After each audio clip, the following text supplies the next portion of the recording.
Hi there, Loy Machedo. Speaking to you from LoyMachedo.com. Who's Loy Machedo? Think Personal Branding. Now, this video is only going to be for UFC and MMA fans. So if you're neither of them, this video will not make sense to you. That's number one. Number two is I'm going to give you my prediction. For the first time ever, I've never made a video like this. I'm going to give my prediction before a fight. So either I'm going to be wrong and I'm going to be embarrassed, and after the fight takes place, and if I'm wrong, people are going to laugh at me, which is a risk I'm willing to take, or I'm going to prove right, and then you'll be like, oh, why were you right? So anyway, let's be a good sport. I'll give you my prediction, you give me yours, and let's see who's right. Okay, now in this video I'm going to give you 7 reasons why I believe 7 reasons why Jon Jones will lose. Okay, now let's understand one thing. Jon Jones is a rare, one of a kind athlete. Like you have the Mike Tyson, you have the Muhammad Ali, there is Jon Jones. It's once in a generation and you never get it. Like you have an Elvis, you have Michael Jackson. You never get these individuals come ever again, like Einstein. Now, in Jon Jones, he learned his movements of hitting from the elbow, and by just watching YouTube. He trained himself, and at the age of, I think, 21, he defeated the legendary Shogun Hua, I think that age, and he became the world champion. A seasoned fighter. He just came in, and the way he destroyed him with his elbows, nobody had seen that in the history of fighting. Okay. So Jon Jones is a very special athlete, and if you check his resume, he has defeated the who's who. Just imagine, every fighter has a different style. Whether it's Machedo, whether it is Rashad Evans, whether it is Rampage Jackson, every single fighter he defeated them, and it was unbelievable. And even the new fighters that came, he destroyed all of them. And especially remember the Gustafsson fight, which was one of a kind, legendary. And he did this even when drinking and smoking and drugs and living a loose lifestyle. So he's a very special human being. But like they say, you can't be God. You can't play God. And if you are overconfident, see what happened to Muhammad Ali, see what happened to Tyson, see what happened to Conor McGregor. There is wear and tear, and eventually you meet your match. Now, I love Jon Jones as a fighter, but I can't stand his character. And by his character, I'm not talking of smoking, drinking, drugs. I'm not talking of the accident. He's a two-faced guy. This is my opinion. He's a two-faced guy. Like, even when you see the interviews that he has, oh, I love you guys, you're my fans, I love you very much. But the deep down, what love you very much? And he goes, hey, give me a high five and all that. And then he talks shit about Ciryl, and he says he's an incomplete fighter. He has never faced any. And then when they're having the presser, there is I respect Ciryl. I think you're just being bloody two-faced. It's you just feel it in your bones that this guy is, bones and bones, no pun intended. You know that he's insincere to the core. Okay. So initially, my prediction was Jones would win. I said to everyone. But now, after watching the Embedded series, after watching the interviews and seeing his physique, now these are the 7 predictions. Now you tell me if I'm right or wrong. I'll give you the 7 reasons. Okay, let's start. So you know that I'm predicting he will lose, and I predict he will lose by decision is number 1. Number 2 will be TKO. Okay, but more I'm inclined towards decision. So you put down below, what do you think? How will he lose? Okay. Now, what are the reasons? The first one is obviously disrespect and overconfidence. See, you are moving up in weight. You are moving up to face new challenges. You have not proved yourself in this new division. Old division, you proved yourself. New division, you have not. And you have not done it for 3 years. And now you're coming, that also to face your first ever formidable challenge, and that to a contender. Okay, agreed, Francis Ngannou or Ciryl. But you're still facing one of the world's best who has a title. So at least, prove yourself there. Without even proving yourself, you come back and you're saying, hey, he's too slow. Yeah, he is incomplete. Yeah, he's never on the ground. I mean, what have you proved yourself in terms of the heavyweight division? So that's my first bone of contention. The second one is loud versus silent. That kind of motivation and drive and psychology. See, there are fighters like Arnold Schwarzenegger, Muhammad Ali, then Conor McGregor, then All the loud, like Tyson Fury, were very loud and brash, and yeah, they keep shouting it. Deontay Wilder. There are some people who that style suits very much. And then there are the fighters like Fedor or Anderson Silva who are very quiet, who don't believe in talking much, especially Fedor. Okay. Whether, I'm ashamed to say this, but I'm one of those loud characters. Okay. But I've always known the ones who are silent, like they say, still waters run deep.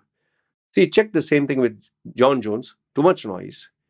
But this guy, hardly any noise.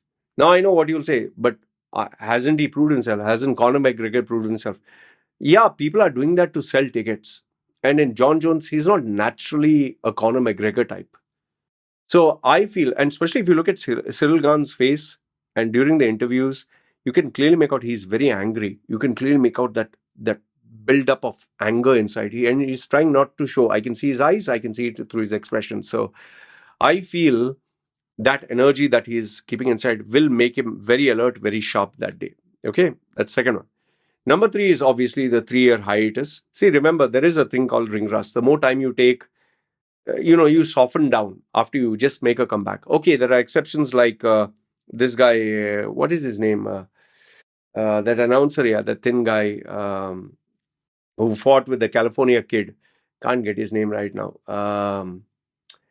UFC announcer. Wait, let me give you their name. Just give me 1 second. UFC announcers. Not Bruce Buffer.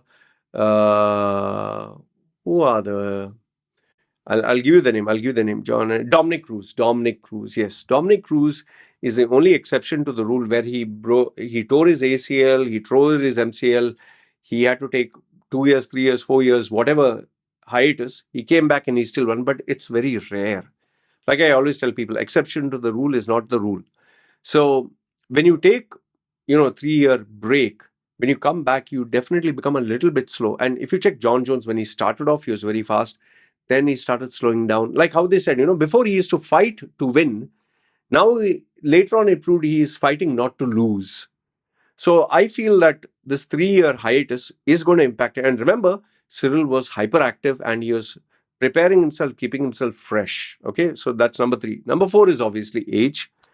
When you're 21 versus when you're 31, your body changes. Yes, you'll say that you reach your peak, but remember, as you age and you become heavier, it becomes quite a problem. And no one knows this more than me.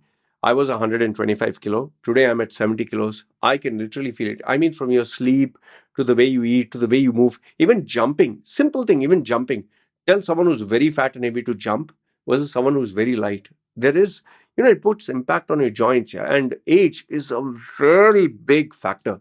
He's no longer 21. I think he's 35 now or 31 or whatever. So age plays a vital role.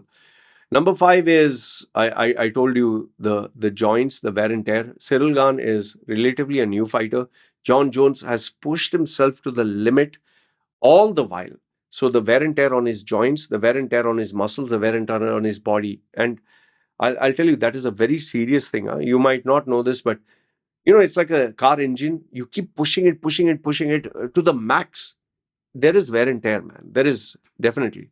Point number 6 is bulking, but not bulking muscle, bulking fat. See, when Jon Jones took out his physique and posed for the weight, I was shocked. Because, I thought his arms would be big. I thought his shoulders would be massive. Yes, he has a lot of mass, but that is mass with fat. And I'm very aware how that impacts your body. You can see his stomach is hanging. And, you might just look at, you're just talking this, man, that fat is behind the organs. And when you run and when you sprint and all that, you huff and puff because it's putting more pressure on the heart, the lungs, and every part of your body. That's why fat people snore when they are sleeping. It puts a lot of pressure.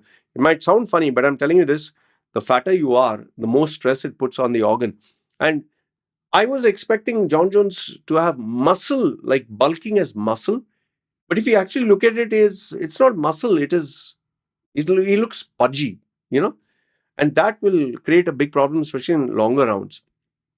And last, if not the least, the biggest reason why I think he'll lose, Jon Jones initially, like I told you, he fought to win.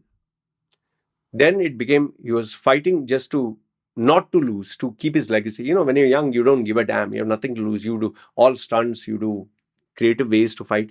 But as he became older, especially after the Gustafsson fight, that wear and tear was too much, I think, on his body. He has fought in a way that he doesn't want to lose. And now, it 3-year break. Now he's coming. Now, Ciryl Gane is fresh. He wants to win. He doesn't have this thing about legacy. He doesn't have the pressure. This guy has the pressure. And in the same point, remember that when he was light heavyweight, he got hit many times on the face. Gustafsson, and especially towards the last 2-3 fights, he got hit. He really got hit. Lionheart, Anthony, and the other two fighters, the Brazilian and other guy, they hit him. He nearly lost in the judges' scorecard. Many people thought he lost, especially that fighter with the beard. I can't get his name. After the Jon Jones fight, he's nowhere. I can't get his name. Yeah, I'll give you his name. Wait. Just give me 1 second. List. Wait, where is that? List of fighters Jon Jones beat. Okay, wait. I'll give you his name. Not Thiago's. Wait. I'll give you the exact person. Okay, I'm just checking. Who are the fighters? Dominic Reyes. Okay, after that fight, Dominic Reyes was never the same. And Dominic Reyes really almost defeated him. Even Thiago Santos, he busted both his knees, yet he kept fighting. So, it is unbelievable that he used to get hit. But now when you're heavyweight and you get hit by a heavyweight, you are knocked out. So anyway, these are the 7 reasons why I believe Jon Jones is going to lose. Okay? I'm putting it out there. I know I'm putting my neck out there. Like, if he wins, tomorrow everyone's going to laugh at me. But that's okay. That's a risk I'm willing to take. So you tell me, before the fight happens, don't after the fight, I predict. No, put your prediction down below. Like I told you, Jones will lose via decision. Ciryl Gane will win. And I give you the 7 reasons. So let's see. I'm taking a big gamble and I'm giving my prediction. You tell me what is your prediction before the fight, and then let's see who's right, who's wrong. Okay, and let me know, give me your feedback whether you enjoy such videos. Who knows, maybe I'll make more of them. Good, bad, ugly. Feel free, comment down below. This is me signing off. Take care.